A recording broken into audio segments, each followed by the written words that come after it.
नमस्कार दोस्तों, क्या आप जानते हैं कि दुनिया का सबसे बड़ा तैरता हुआ कचरा घर कहाँ है?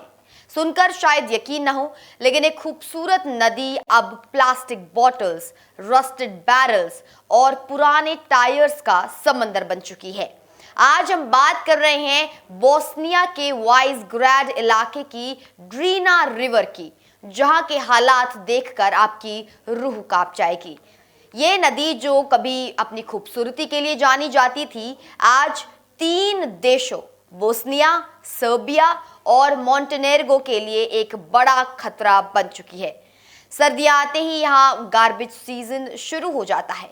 आप सोच रहे होंगे कि ये कैसा सीजन है? दरअसल बारिश और बर्फबारी के कारण पहाड़ों और घाटियों में फेंका गया कचरा बहकर नदी में जमा हो जाता है। आलम यह है कि करीब 10,000 क्यूबिक मीटर्स कचरा इस वक्त इस नदी के ऊपर तैर रहा है। स्थानीय लोग सालों से अपना घरेलू कचरा और इलेक्ट्रॉनिक अप्लायंसेस नदी में फेंकते आए हैं और कमजोर पोल्यूशन रूल्स की वजह से प्रशासन भी इसे रोक नहीं पाया है। हालात इतने खराब है कि कचरे को निचले इलाकों में फैलने से रोकने के लिए हाइड्रो इलेक्ट्रिक प्लांट की टीम को एक खास बैरियर बनाना पड़ा है ताकि ये कचरा बाकी देशों तक ना पहुंच जाए।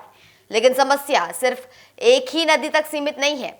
इको सेंटर के डिजान फ्यूटुला बताते हैं कि इस विशाल मलबे को साफ करने में कम से कम 6 महीने का समय लगेगा। और विडंबना देखिए, वाइजग्राड म्यूनिसिपैलिटी के पास इस कचरे को रखने के लिए अब जगह ही नहीं बची है। वहां के गार्बेज डंप्स पर हमेशा आग जलती रहती है क्योंकि कचरे को जलाने के अलावा कोई और विकल्प नहीं। लेकिन इससे निकलने वाला जहरीला धुआं शहर के लोगों की सेहत के लिए बहुत खतरनाक है। इस बर्बादी के पीछे एक ऐतिहासिक कारण भी है।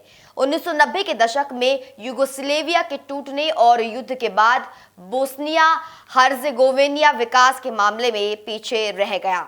यहाँ आज भी प्रॉपर गार्बेज ट्रीटमेंट प्लांट्स जैसी व्यवस्थाएं नहीं है।